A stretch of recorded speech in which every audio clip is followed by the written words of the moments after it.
Aren't you disturbed when the earth itself is shaking and swaying as if it were a flimsy food? Cicero, I've seen storms in which the angry winds split oceans, and I've seen those oceans swell, rage, and foam as if it wanted to reach the storm clouds. But never before tonight, never until now, have I experienced a storm that drops fire, even where there are wars in heaven, or else the world, too insolent toward the gods, provokes them to send destruction. What have you seen? Something so strange that is clearly an omen from the gods. The common slave. You know him if you saw him. Held up his left hand and flamed and burned like 20 torches together. And his hand was into the fire and didn't get burned. Also, I kept my sword unsheathed since I saw this. In front of the Capitol, a little lion looked at me and strutted by without bothering to attack me. And there were 100 spooked women huddled together in fear and swore they saw men on fire walk up and down the streets. And yesterday, the night owl sat hooting and shrieking in the marketplace at noon. When all these extraordinary things happen at once, we shouldn't say things happen can't be explained rationally. They're natural enough. I think these things are omens of things to come in our country. Indeed, it is a strange time.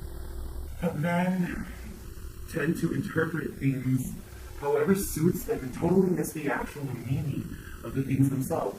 Is Caesar visiting the capital tomorrow? He is. Because he told Antonius to tell him he'd be late tomorrow. Good night then, Casca. This bad weather isn't good to walk around in. Farewell, Cicero. Who's there? A Roman. It's Casca, I know your voice. Your hearing's good. Cassius, what a night this is. It's a very busy night to honest men. Whoever saw the heavens burning like this? Those who have known how bad things are here on earth, I have walked around the streets exposing myself to the perilous night, unblinded like this, as you see. Casca bearing my chest to a thunderfoot. When the forest blue lightning seemed to break over the sky, I put myself right where I thought it would hit. But why did you tend the heavens like that? The anchor goes to fear and tremble when the Almighty God sends warning signals. You're acting stupid, Casca, and you lack the quick wits that a Roman should have, or else you don't use it. You go pale, you stare, and you act upon a strange disturbance in the heavens. But if you thought about the real reasons for all these fires, all these blinding bolts, for why birds and animals abandon their natural behavior, wild men, fools, and children make predictions, why all sorts of things have departed from the usual course of their natures and become monstrosities, then you'd understand that heaven had them act this way so they would serve as guardian warnings of an unnatural state to come. Right this minute, Casca, I could name a man who's just like the dreadful night. A man who thunders, throws lightning, splits open gates, and roars like a lion in the capital. A man no mightier than you or I in ability, yet grown as huge and frightening as tonight's strange happenings. You're talking about Caesar, right, Cassius? Let it be who it is. Romans today still have the powerful bodies of their ancestors, but unfortunately we don't have their manly spirits. And instead we don't have their Instead we take our mothers after our mothers. Our tolerance for slavery and oppression shows us to be weak like women. Indeed, they say that the senators plan to establish Caesar as a king tomorrow, and he'll wear the crown as sea and on land, everywhere except here in Italy. I know where I'll wear this dagger then. I'll kill myself to save myself from slavery. In suicide, gods make the weak strong. In suicide, gods allow tyrants to be defeated. No stony tower, no brass walls, no airless dungeon, no iron chains can contain a strong man. But if a man becomes weary of these obstacles, he can always kill himself. Let everyone beware. I can shake off the tyranny that now oppresses me whenever I choose. So can I. In fact, every prison man holds it in his own hand and told to free himself. How can Caesar be a tyrant then? Poor man, and if he wouldn't be a wolf if the Romans didn't act like sheep. He couldn't be a lion if the Romans weren't such easy prey. People who want to start a big fire quickly start with little flames. Rome becomes complete trash, nothing but rubbish and garbage. When it works to light up the ambitions of someone as worthless as Caesar. But oh no, what have I said in my grief? I might be speaking to someone who wants to be a slave. In which case I'll be held accountable for my words, but I'm armed and I don't care about the year. You're talking to Casca, not to some smiling two-faced tattletale. Say no more. Shake my hand. If you're joining together to right these wrongs, we'll go as far as any one of you. That's a deal. Now let me tell you, Casca. I have already convinced some of the noblest Romans to join me in an honorable but dangerous mission. And I know that right now they're waiting for me on the porch outside Corpus Theater. We're meeting on this fearful night because no one is out on the streets. The sky tonight is bloody, fiery, and terrible, just like the work we have to do. Hi, Freeman. If someone's approaching us. And Senna, I recognize his walk. He's a friend. Senna, where are you going in such a hurry? To find you. Who's that? Motherless Simba? No, it's Casca. Someone is going to work with us, and the others waiting for Senna. This is one cell and a line of cells, so... They spoke. This was just like leaving. It was like leaving.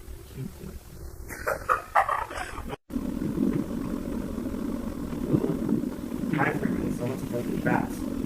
It's Senna. I recognize his walk. He's a friend. Senna, where are you going in such a hurry? To find you. Who are you? Little Simba? No, it's Casca. Someone who's going to work with us. I'm feeling waiting for someone. I'm glad Casca is with us. What a beautiful night this is. 2 or 3 of us are having, have seen strange things. Are the others waiting to tell me? Yes, they are. Oh, Cassius, if only you could convince Brutus to join us. Don't worry. Good Senna, take this paper and be sure to lay it in the judge's chair where Brutus sits. So he'll find me. I feel this one window and attach this one with blocks to the statue of Brutus' massive circle of Brutus. When you finish all this, return to the porch of Pompey's theater where you'll find us. Marcus, Brutus, and Tripolius. Everyone's there except Nicholas Simber, and we've got to look for you at your house. We'll all hurry and put these papers where you told me. When you finish, go back to Pompey's theater. Come on, Casper, you and I will go see Brutus at his house before sunrise. He's 3 quarters on our side already, and we'll win him over entirely at this meeting. All of the people never know. They never look bad if we give them. Brutus, and look first, and like an alchemist, Lord will soon is good. Yes, you're absolutely right about how worthy Brutus is and how much we need him. Let's go, because it's already after midnight and we want him on our side before dating.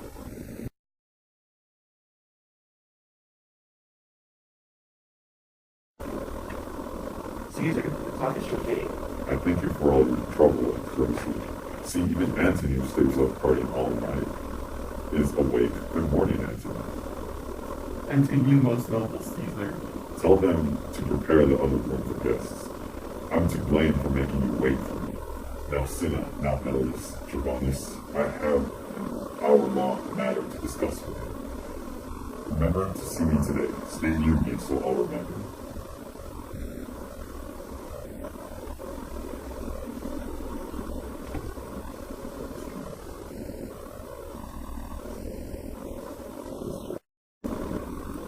Caesar, I will. I'll be so near that your best friend's English, I think, further away. Good friends, go in and have some wine with me, and we'll leave together like friends. Like friends, or Caesar reached out.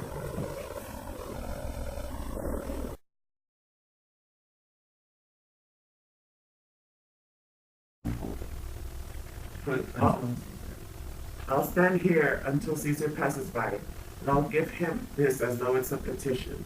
My heart regrets that good men are unsafe in the bites of jealous rivals.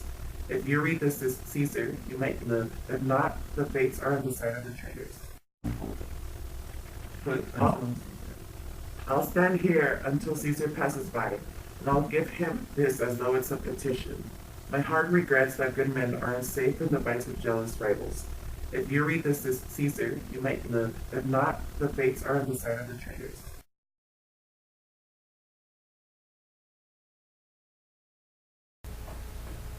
Boy, I beg you to run to the Senate House.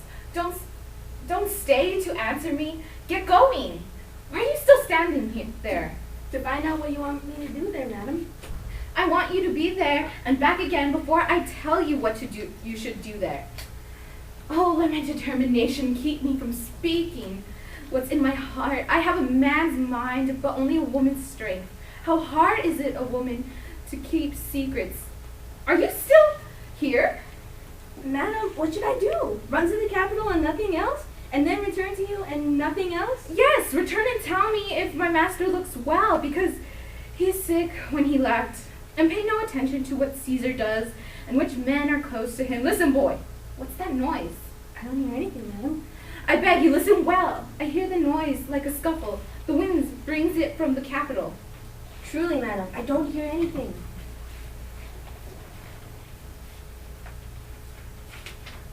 Come here, you.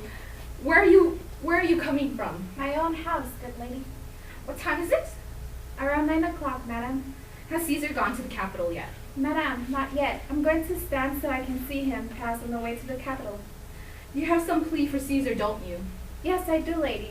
If it pleases Caesar to be so good to himself as to hear me, I'll try to get him to do what's good for him.